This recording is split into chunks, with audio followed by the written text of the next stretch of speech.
Nous sommes aujourd'hui le dimanche 22 juin 2014, il est 22h06. Je dois avancer parce que hier et aujourd'hui je n'ai pas lu 2 fois 3 chapitres. Donc je ne vais pas forcément lire 6 là ce soir, mais au moins un peu. Alors, j'en suis arrivée au second livre de Samuel, et voici le chapitre 1. Après la mort de Saül, David, qui avait battu les Amalécites, était depuis 2 jours revenu à Tsiklag. Le 3e jour, un homme arriva du camp de Saül, les vêtements déchirés et la tête couverte de terre. Lorsqu'il fut en présence de David, il se jeta par terre et se prosterna. David lui dit : « D'où viens-tu ? » Et il lui répondit : « Je me suis sauvé du camp d'Israël. » David lui dit : « Que s'est-il passé ? Dis-moi donc. » Et il répondit : « Le peuple s'est enfui du champ de bataille et un grand nombre d'hommes sont tombés et ont péri. Saül même et Jonathan, son fils, sont morts. » David dit au jeune homme qui lui apportait ces nouvelles : « Comment sais-tu que Saül et Jonathan, son fils, sont morts ? » Et le jeune homme qui lui apportait ces nouvelles répondit : « Je me trouvais sur la montagne de Gilboa. Et voici Saül s'appuyait sur sa lance, et voici les chars et les cavaliers étaient près de l'atteindre. S'étant retourné, il m'aperçut et m'appela. Je dis : me voici. Et il me dit : Qui es-tu ? Je lui répondis : Je suis Amalécite. Et il dit : Approche donc et donne-moi la mort, car je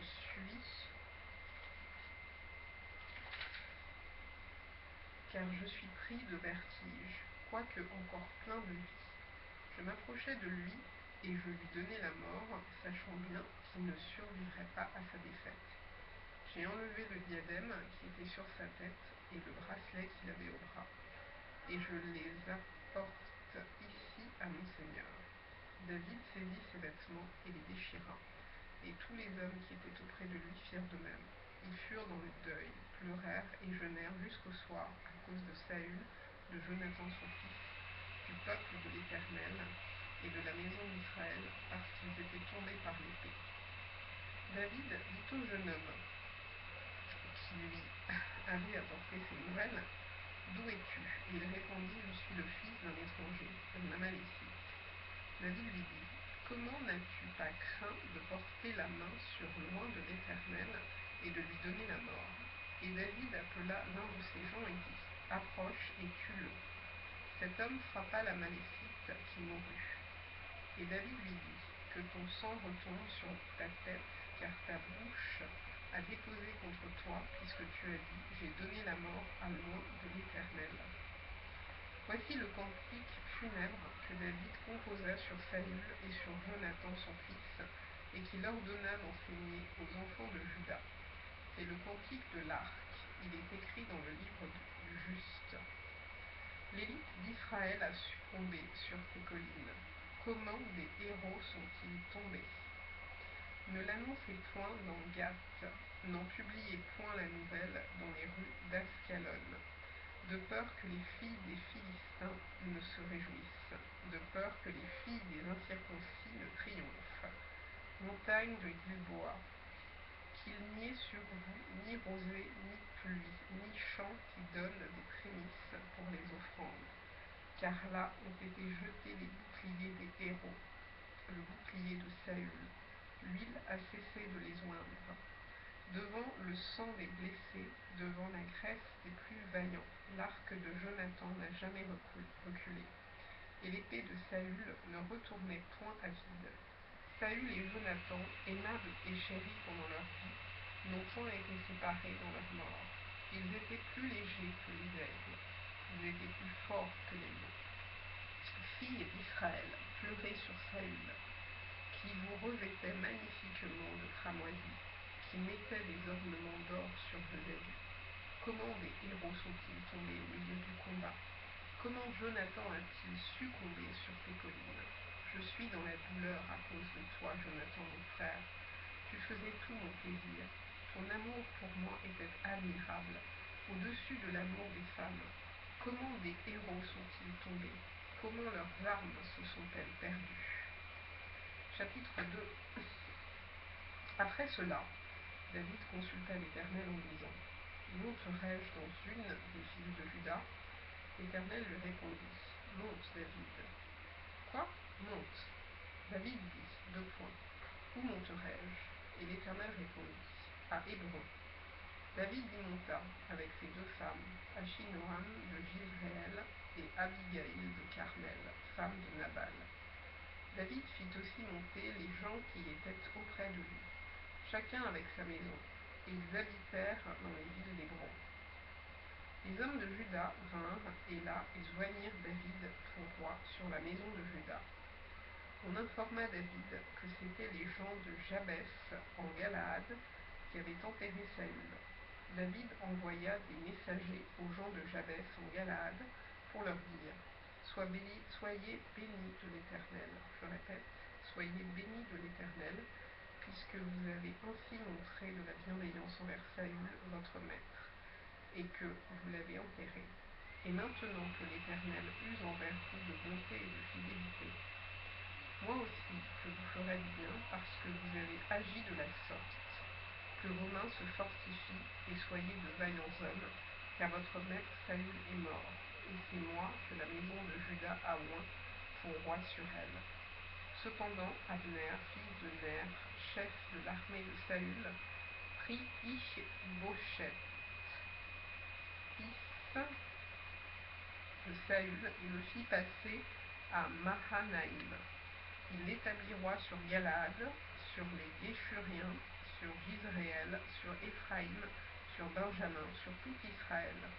Ish-Bosheth, fils de Saül, était âgé de 40 ans. Lorsqu'il devint roi d'Israël, il régna 2 ans. Il n'eut que la maison de Juda qui resta attachée à David. Le temps pendant lequel David régna à Hébron sur la maison de Juda fut de 7 ans et 6 mois.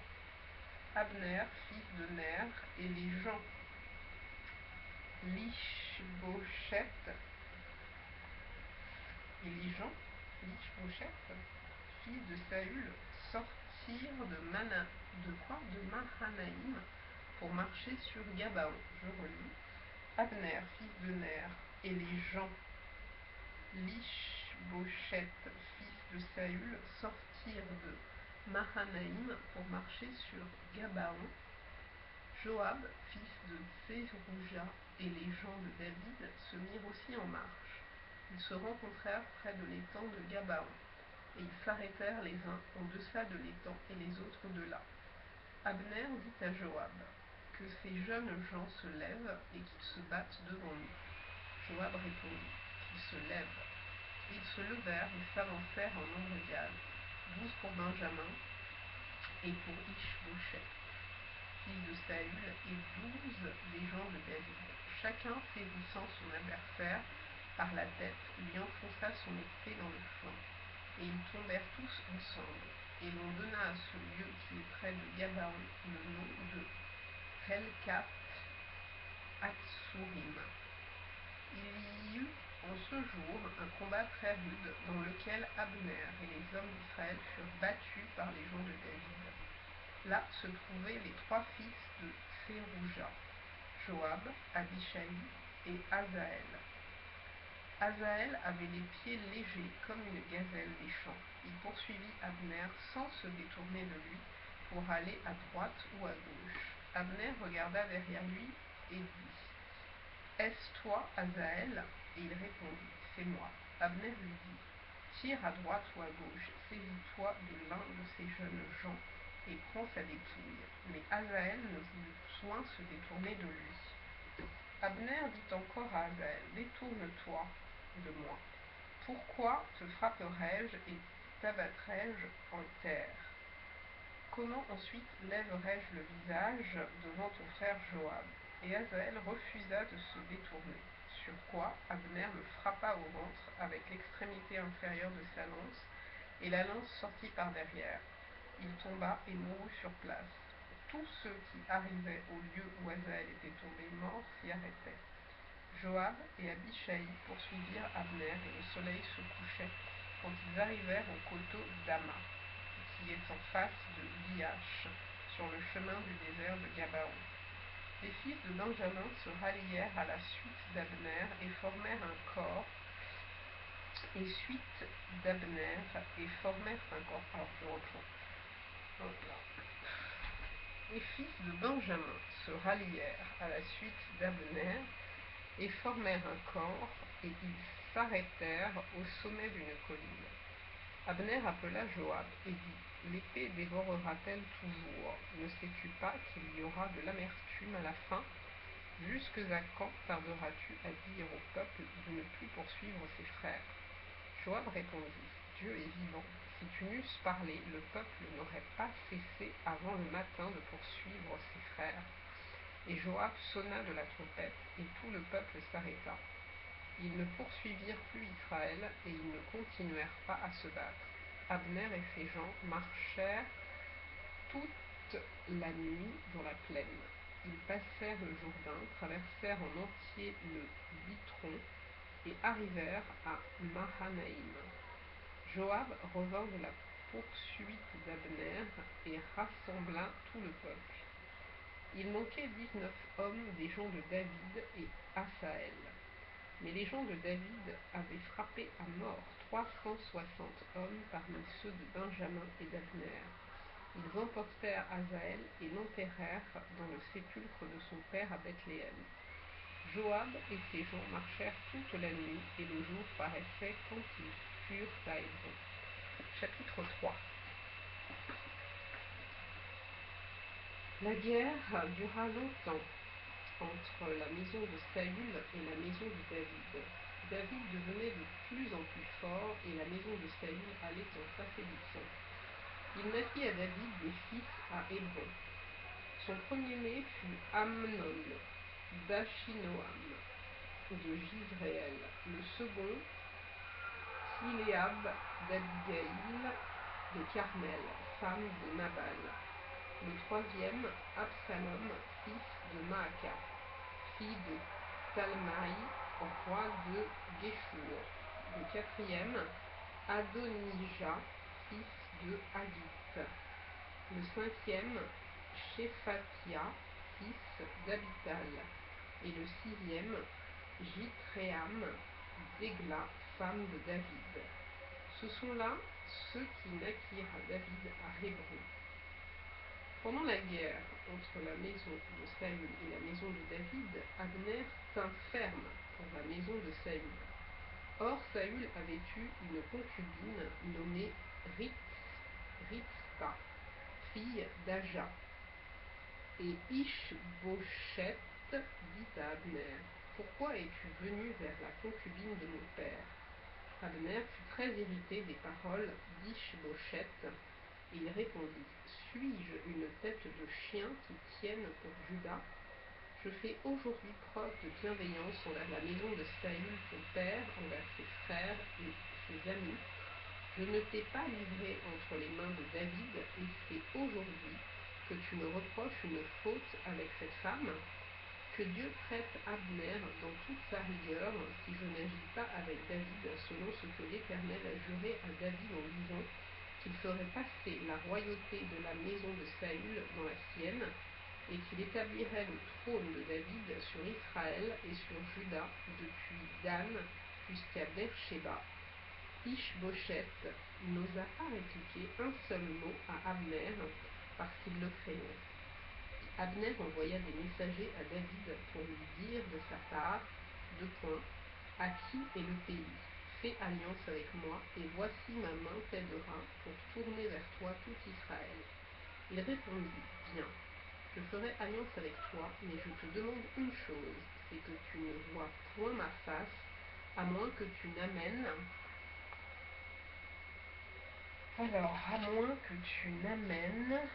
d'abord Michal, fille de Saül, en venant auprès de moi. Et David envoya des messagers à Ish-Boshet, fils de Saül, pour lui dire: Donne-moi ma femme Michal, que j'ai fiancée pour 100 prépuces de Philistins. Ishbosheth la fit prendre chez son mari Paltiel, fils de Laïch, et son mari la suivit en pleurant jusqu'à Bachurim. Alors Abner lui dit: Va, retourne-t'en, et il s'en retourna. Abner eut un entretien avec les anciens d'Israël et leur dit: Vous désiriez autrefois avoir David pour roi, établissez-le maintenant, car l'Éternel a dit de lui: C'est par David mon serviteur que je délivrerai mon peuple d'Israël de la main des Philistins et de la main de tous ses ennemis. Abner parla aussi à Benjamin et alla rapporter aux oreilles de David à Hébron ce qu'avait résolu Israël et toute la maison de Benjamin. Il arriva auprès de David à Hébron, accompagné de 20 hommes, et David fit un festin à Abner et à ceux qui étaient avec lui. Abner dit à David: Je me lèverai et je partirai pour rassembler tout Israël vers mon Seigneur le roi. Ils feront alliance avec toi, et tu régneras entièrement selon ton désir. David renvoya Abner, qui s'en alla en paix. Voici Joab et les gens de David revinrent d'une excursion et amenèrent avec eux un grand butin. Abner n'était plus auprès de David à Hébron, car David l'avait renvoyé, et il s'en était allé en paix. Lorsque Joab et toute sa troupe arrivèrent, on fit à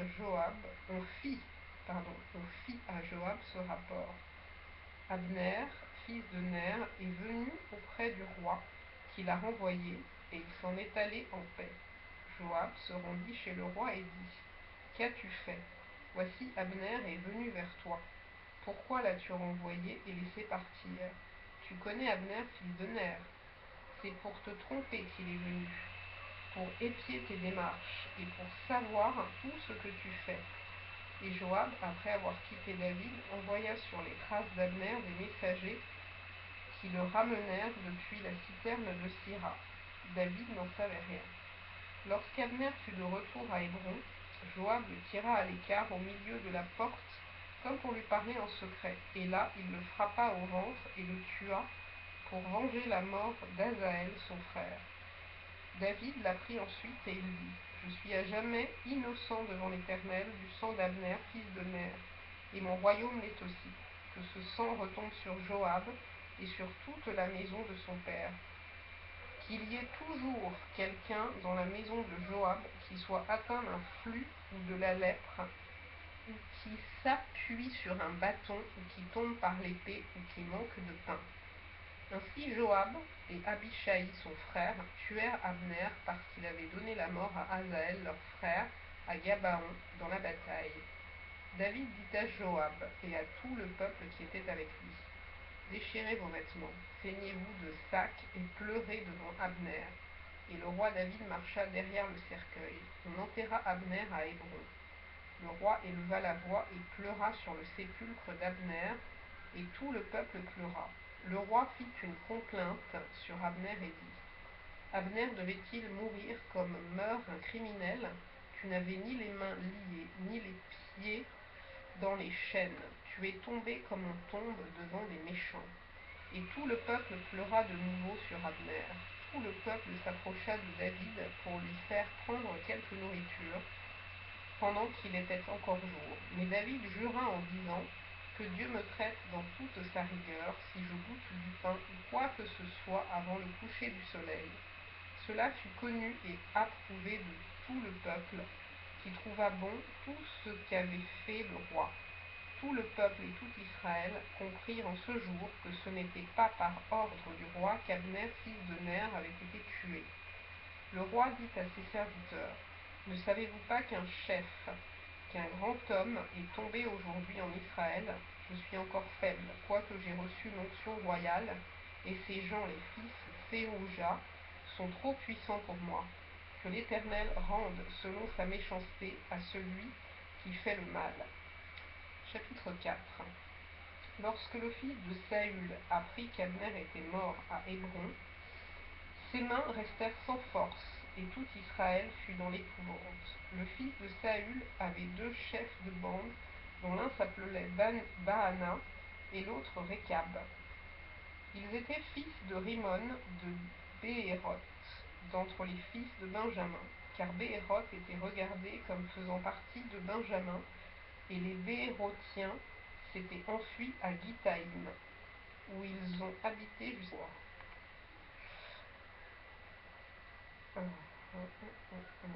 Jonathan, fils de Saül, avait un fils perclus des pieds et âgé de 5 ans, lorsqu'arriva de Jizréel la nouvelle de la mort de Saül et de Jonathan. Sa nourrice le prit et s'enfuit, et comme elle précipitait sa fuite, il tomba et resta boiteux. Son nom était Méphibosheth. Or, les fils de Rimon, de Béhéroth, Récab et Bahana se rendirent pendant la chaleur du jour à la maison d'Ish-Bosheth, qui était couché pour son repos de midi. Ils pénétrèrent jusqu'au milieu de la maison, comme pour prendre du froment, et ils le frappèrent au ventre, puis Récab et Bahana, son frère, se sauvèrent. Ils entrèrent donc dans la maison pendant qu'il reposait sur son lit dans sa chambre à coucher. Ils le frappèrent et le firent mourir, et ils lui coupèrent la tête. Ils prirent sa tête, et ils marchèrent toute la nuit au travers de la plaine. Ils apportèrent la tête d'Ish-Bosheth à David dans Hébron, et ils dirent au roi: Voici la tête d'Ish-Bosheth, fils de Saül, ton ennemi, qui en voulait à ta vie. L'Éternel venge aujourd'hui le roi mon seigneur de Saül et de sa race. David répondit à Récab et à Bahana, son frère, fils de Rimon de Béhéroth: L'Éternel qui m'a délivré de tout péril est vivant, celui qui est venu me dire: Voici Saül est mort, et qui croyait m'annoncer une bonne nouvelle, je l'ai fait saisir et tuer à Tsiklag pour lui donner le salaire de son message, et quand des méchants ont assassiné un homme juste dans sa maison et sur sa couche, combien plus ne redemanderai-je pas son sang de vos mains, et ne vous exterminerai-je pas de la terre? Et David ordonna à ses gens de les tuer. Ils leur coupèrent les mains et les pieds, et les pendirent au bord de l'étang d'Hébron. Ils prirent ensuite la tête d'Ish-Bosheth et l'enterrèrent dans le sépulcre d'Abner à Hébron. Bon, on va avancer sur le chapitre 5. Je ne sais pas si je l'ai réussi, c'est important de savoir. Chapitre 5, donc. Toutes les tribus d'Israël vinrent auprès de David à Hébron et dirent: Voici, nous sommes tes os et ta chair. Autrefois déjà, lorsque Saül était notre roi, c'était toi qui conduisais et qui ramenais Israël. L'Éternel t'a dit: Tu paîtras mon peuple d'Israël, et tu seras le chef d'Israël. Ainsi, tous les anciens d'Israël vinrent auprès du roi à Hébron, et le roi David fit alliance avec eux à Hébron devant l'Éternel. Ils joignirent David pour roi sur Israël. David était âgé de 30 ans lorsqu'il devint roi, et il régna 40 ans. À Hébron, il régna sur Juda 7 ans et 6 mois, et à Jérusalem, il régna 33 ans sur tout Israël et Juda. Le roi marcha avec ses gens sur Jérusalem contre les Jébusiens, habitants du pays. Ils dirent à David: Tu n'entreras point ici, car les aveugles même et les boiteux te repousseront. Ce qui voulait dire: David n'entrera point ici. Mais David s'empara de la forteresse de Sion. C'est la cité de David. David avait dit en ce jour: Quiconque battra les Jébusiens et atteindra le canal, quiconque frappera ces boiteux et ces aveugles qui sont les ennemis de David. C'est pourquoi l'on dit: l'aveugle et le boiteux n'entreront point dans la maison. David s'établit dans la forteresse qu'il appela cité de David. Il fit de tous côtés des constructions, en dehors et en dedans de Milo. David devenait de plus en plus grand, et l'Éternel, le Dieu des armées, était avec lui. Hiram, roi de Tyr, envoya des messagers à David, et du bois de cèdre, et des charpentiers, et des tailleurs de pierre, qui bâtirent une maison pour David. David reconnut que l'Éternel l'affermissait comme roi d'Israël, et qu'il élevait son royaume à cause de son peuple d'Israël. David prit encore des concubines et des femmes de Jérusalem, après qu'il fut venu d'Hébron, et il lui naquit encore des fils et des filles. Voici les noms de ceux qui lui naquirent à Jérusalem: Shamoua, Shobab, Nathan, Salomon, Jibar, Élishua, Népheg, Japhia, Élishama, Eliada et Éliphélet. Les Philistins apprirent qu'on avait loin David pour roi sur Israël, et ils montèrent tous à sa recherche. David, qui en fut informé, descendit à la forteresse. Les Philistins arrivèrent et se répandirent dans la vallée des Réphaïm. David consulta l'Éternel en disant : Monterai-je contre les Philistins? Les livreras-tu entre mes mains? Et l'Éternel dit à David : Monte, car je livrerai les Philistins entre tes mains. David vint à Baal-Pérathim, où il les battit. Puis il dit : L'Éternel a dispersé mes ennemis devant moi, comme des eaux qui s'écoulent. C'est pourquoi l'on a donné à ce lieu le nom de Baal-Pérathim. Ils laissèrent là leur idole, et David et ses gens les emportèrent. Les Philistins montèrent de nouveau et se répandirent dans la vallée des Réphaïm. David consulta l'Éternel. Et l'Éternel dit : Tu ne monteras pas, tourne-les par derrière, et tu arriveras sur eux vis-à-vis des mûriers. Quand tu entendras un bruit de pas dans les cimes des mûriers, alors hâte-toi, car c'est l'Éternel qui marche devant toi pour battre l'armée des Philistins. David fit ce que l'Éternel lui avait ordonné, et il battit les Philistins depuis Géba jusqu'à Gézer. Bon, on va essayer le... Faut que je regarde de quelle longueur il est, le chapitre 6. Ça me semble peut-être un peu long. Oh là là, non. Voyons voir. Bon, évidemment, j'arrive pas à retenir la page. Donc voilà, je suis point de notes. Là, non. Je ne sais pas le lire. Ouais, bon, la leçon, allez, on termine. Mais non, je vais arrêter là parce que j'ai peur qu'il y ait un bug et qu'on perde